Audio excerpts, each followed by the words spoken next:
Imagine a man who fears his own people far more than any external enemy, and who believes that the only way to rule is to keep an entire society under constant threat. That man is Joseph Stalin, one of the most powerful leaders of the 20th century, and according to the vast majority of historians, the architect of a regime responsible, directly or indirectly, for the deaths of 15 to 20 million people. Stalin was born in 1878 in the town of Gori, Georgia. His real name was Yosif Vissarionovich Jugashvili. His childhood was shaped by poverty, violence, humiliation, and fear. His father was an alcoholic who frequently beat him. His mother was strict and submissive to authority. This environment caused Stalin to develop an obsession with power and a deep distrust of people at an early age. Psychologists and historians trace the roots of his later extreme paranoia and cruelty back to these formative years. He joined revolutionary movements at a young age, but what distinguished Stalin from other revolutionaries was not ideology, it was control. He preferred dominating people rather than persuading them. While Lenin was alive, Stalin remained in the background, but he worked quietly. He memorized cadres, kept files, and recorded who thought what. This was the invisible foundation of the future state of fear. When Lenin died in 1924, the struggle for power began. Stalin patiently and systematically eliminated his rivals. Leon Trotsky was one of the brightest figures of the revolution. Stalin first discredited him, then forced him into exile. In 1940, Trotsky was assassinated in Mexico by a Stalinist agent using an ice axe. This assassination was a message. No matter where you were in the world, you could not escape Stalin. After 1929, Stalin fully consolidated absolute power. From that point on, the Soviet Union transformed into a systematic terror state. The first major step was the forced collectivization of agriculture. Peasants were stripped of their land. Those who resisted were labeled kulaks, enemies of the people. Around 2 million peasants were deported. Thousands died along the way from hunger, cold, and disease.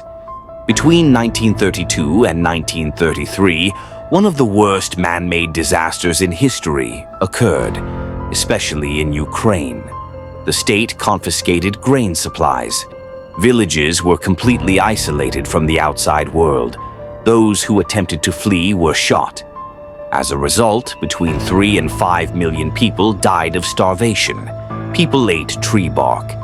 In some regions, cases of cannibalism were reported. There were even documented cases of children being abducted and consumed. Meanwhile, Stalin publicly insisted that there was no food shortage in the country. Between 1936 and 1938, the Great Purge began. This period marked the peak of Stalin's terror. Approximately 1.5 million people were arrested. More than 700,000 were executed. People were taken from their homes at night. Most never had the chance to say goodbye to their families. The accusations were often entirely fabricated.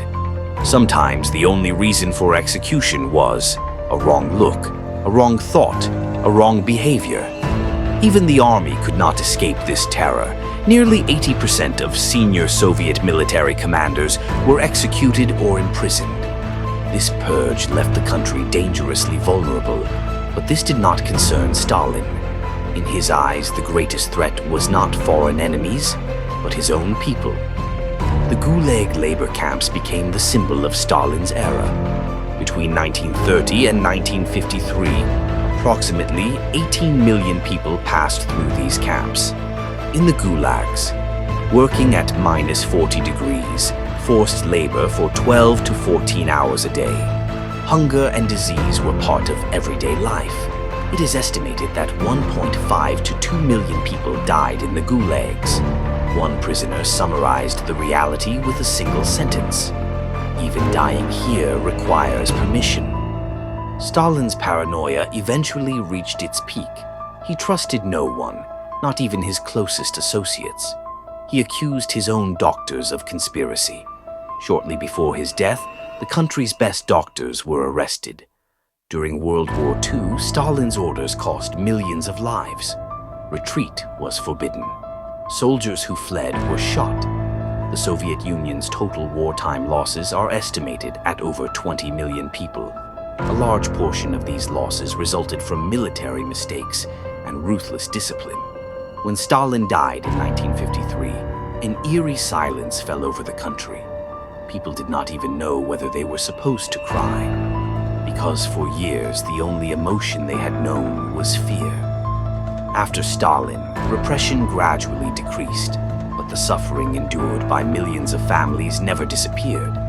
Joseph Stalin created order, but that order was built on graves. His rule proved one undeniable truth. When state power becomes unlimited, human life loses its value. And that is why Stalin continues to be remembered as one of the most terrifying leaders in history.